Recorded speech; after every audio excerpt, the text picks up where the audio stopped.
Olá, eu sou o psicólogo Ricardo Chagas e no vídeo de hoje eu vou fazer uma análise psicológica de Pinóquio de Guillermo del Toro, lançamento da Netflix e também uma das melhores animações de 2022. Lembrando que a análise contém spoilers. Trazido à vida por inúmeras versões audiovisuais, inclusive pela clássica da Disney de 1940, o carismático boneco de madeira tem sua origem na obra literária As Aventuras de Pinóquio, escrita pelo italiano Carlos Collodi e lançado em 1881. Não é por acaso que Pinóquio teve tantas adaptações. O clássico da literatura infanto-juvenil é repleto de simbolismos e interpretações, diferente da sua adaptação mais famosa, que discute de maneira propositalmente infantil as noções de certo e errado. A animação dirigida por Hamilton Luske e Ben Sharpstein foi um dos primeiros longas, se não o primeiro que eu me recordo de ter assistido na infância, e tem um lugar especial guardado nas minhas nostálgicas memórias. Todavia, é inegável que para o público adulto ele pode parecer um pouco superficial. Já Pinóquio de Guillermo del Toro é uma releitura que vai agradar e desafiar os adultos que adoravam Pinóquio da Disney quando crianças.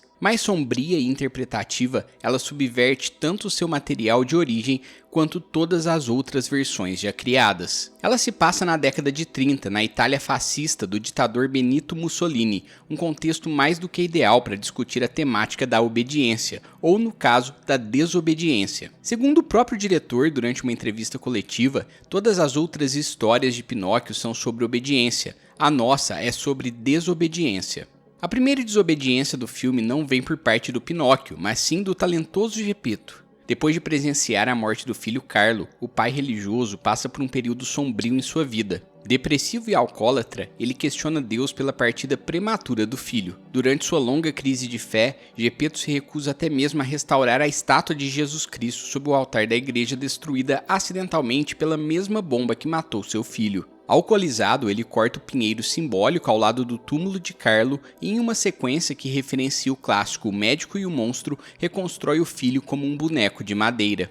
O ato de rebeldia e de desobediência de Geppetto perante as leis de Deus resulta na comoção do espírito da floresta, que, assistindo ao seu sofrimento, decide dar a dádiva da vida ao boneco de madeira e chamá-lo de Pinóquio. O boneco não conhece nada do mundo e Geppetto lhe ensina a importância da obediência. Sem saber como as pessoas do vilarejo reagiriam ao boneco vivo, Geppetto prende em casa. É claro que não funciona. Mesmo depois de ouvir o conselho do grilo, sua voz superegóica da consciência, Pinóquio desobedece às ordens do pai e o segue até a igreja, onde vira alvo de incompreensão por parte dos habitantes do vilarejo. Pinóquio é literal e figurativamente uma tábula rasa. A partir de suas experiências e vivências, ele constrói sua noção pessoal do que é o mundo. O que é moralmente certo ou errado? Quando se deve questionar a autoridade ou refletir sobre ela?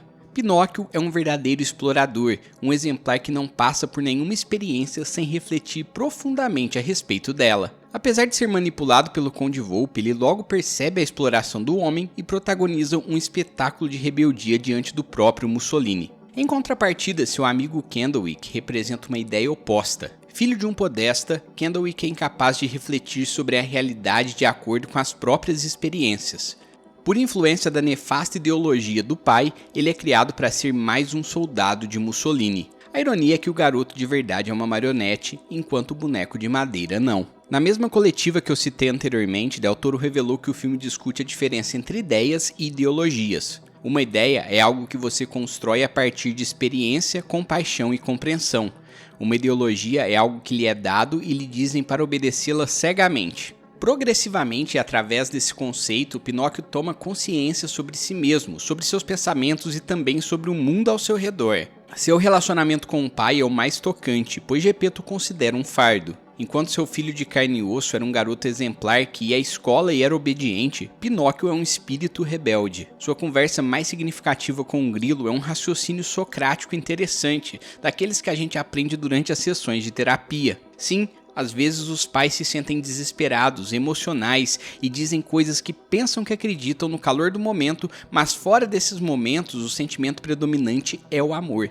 Quando ele expõe esse sofisticado raciocínio a Candlewick, que não era aceito pelo pai por ser considerado covarde, o laço de amizade entre eles se torna ainda mais forte. Outro exemplo de como Pinóquio adquire o senso de consciência ocorre logo no início do longa.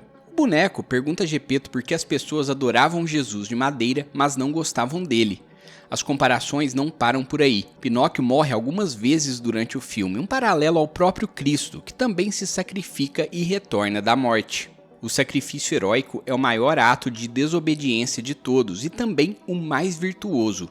Foi o que Jesus Cristo fez pela humanidade, e seja você uma pessoa religiosa ou não, ele é o maior exemplo que temos do que de fato significa ser uma boa pessoa. Assim como Pinóquio, ele desafiou a natureza da vida. Apesar do conto original trazer lições sobre a importância da obediência e sobre os perigos dos excessos e dos prazeres, a versão de Del Toro traz uma reflexão contrária. A obediência nem sempre é um caminho moralmente correto. É magistral a forma como o diretor respeita a figura santa e, por que não, subversiva de Cristo, ao mesmo tempo em que critica a mentalidade fanática religiosa e as alianças políticas que ele certamente condenaria caso estivesse vivo. O fato de Pinóquio sacrificar sua imortalidade para salvar Gepeto mostra que ele se tornou um menino de verdade sem de fato ter mudado sua essência e origem. Enfim, o Pinóquio de Guillermo del Toro é com certeza uma releitura única dessa história, que possui tantas camadas interpretativas. E qual é a sua versão favorita de Pinóquio? Responda aí nos comentários. Além disso, deixa o like, cuide bem da sua saúde mental e até a próxima.